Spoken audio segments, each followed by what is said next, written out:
Živijo, upam, da me slišite. Jaz bom zdajle skušal, če mi uspe, deliti ta zaslon. Društvo za srečno življenje, 155. srečanje. Ura je 18 pa 10 minut, pravijo akademskih 15, pa naj bo tudi pri nas enkrat akademskih 10. Predstaviti, kaj bo danes, vem, da ste ga dobili, ampak gremo najprej na naše vabilo, sklic rednega občnega zbora za dne 23. marca 2024 in sicer bomo imeli reden pregled, kako smo finančno prišli skozi leta 2023, kaj vse smo počeli, en tak pregled bomo naredili, presek. Potem bomo naredili mogoče kakšen plan za naprej, jaz imam ene par idej, če imate vi ideje, jih do prihodnjega tedna pripravite. Tako da prihodnji teden bomo imeli redni letni občni zbor. Tukaj je potem pripravila predsednica vabilo. Spoštovane članice in člani Društva za srečno življenje Belis, veselje vas vabim na 4. redni občni zbor, ki bo v soboto 23. marca 2024 ob 18. uri. Vse ostalo sem povedal in veseli, seveda bomo zelo vaše udeležbe tukaj v prostoru, na Petkovškovem nabrežju in pa seveda online Zoomu. Zdaj pa gremo kar s programom naprej, program srečanja danes, takšen kot je, in gremo najprej na zapisnik. Vsi, ki ste zbrani danes, vidim, da vas je 30 na Zoomu, tukaj bo Teja, naša zapisnikarica, povedala, koliko nas je in zdaj vas vse skupaj sprašujem, ima kdo kakšen komentar oziroma pripombo na zapisnik iz našega 154. sestanka Društva za srečno življenje Belis, ki je bilo 9.3.2024. Naj pove sedaj. Tukaj v redu, ni komentarjev. Hvala. Hvala lepa, ker ni komentarjev. Zaključujem, da je zapisnik enoglasno sprejet. Tako da hvala, Teja, ker si se tako potrudila in tudi ta zapisnik gre v arhiv Društva za srečno življenje Belis. V nadaljevanju bom danes imel razlastitev v javno korist. Gre za razlastitev v javno korist, ki ga uvaja država brez našega družbenega konsenza, vendar o tem čez nekaj trenutkov. Javnosti bomo danes razkrili skriti načrt razlastitve in omejitve lastninske pravice v javno korist po zakonu o obnovi, razvoju in zagotavljanju finančnih sredstev. Da, res je, absolutno pokvarjeni politiki, odvetniki, pravniki v navezi z našimi župani v lokalnih skupnostih po vsej Sloveniji. Mi smo v torek imeli naše redno društveno srečanje in na tem srečanju smo par stvari povedali. A veste, da nas nekdo posluša in naslednji dan sem dobil jaz pošto od vrhovnega državnega tožilca, ki vam jo bom danes pokazal. Naslednji dan, v sredo.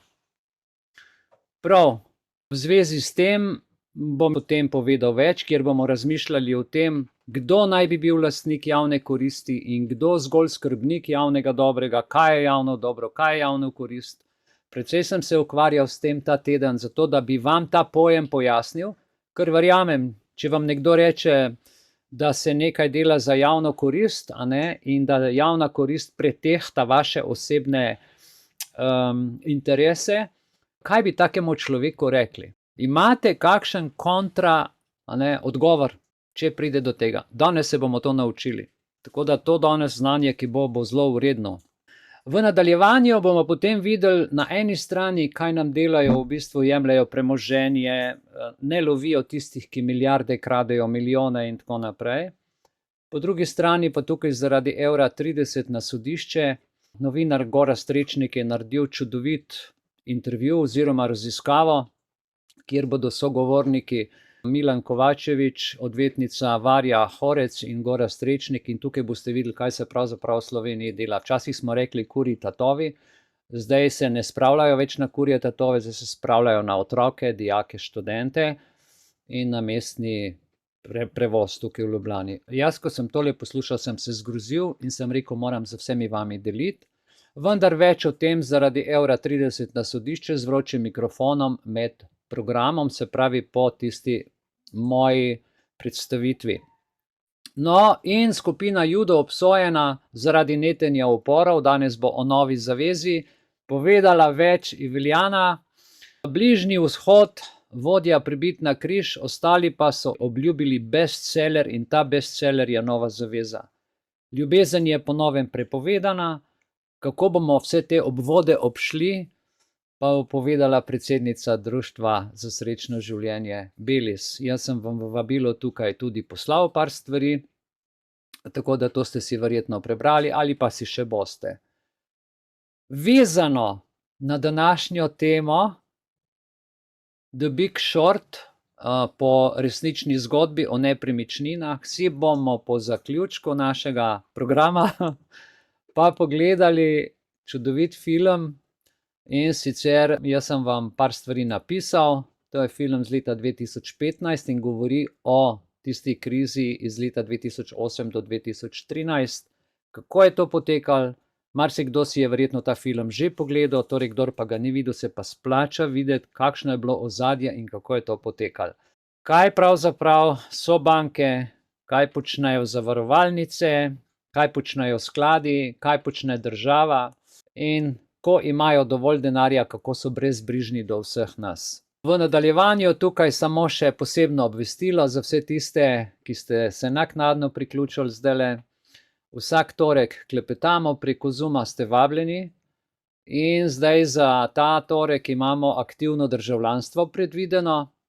Premislek o vlogi državljanov pri oblikovanju lokalnih politik in prizadevanje za večjo participacijo in naš vpliv v sami občini. Ker povem vam, stvari se sučejo tako, da zdaj župan vpraša ministra, kaj naj v občini naredi, ali pa minister reče, kaj naj naredi župan v občini ali pa predsednik vlade.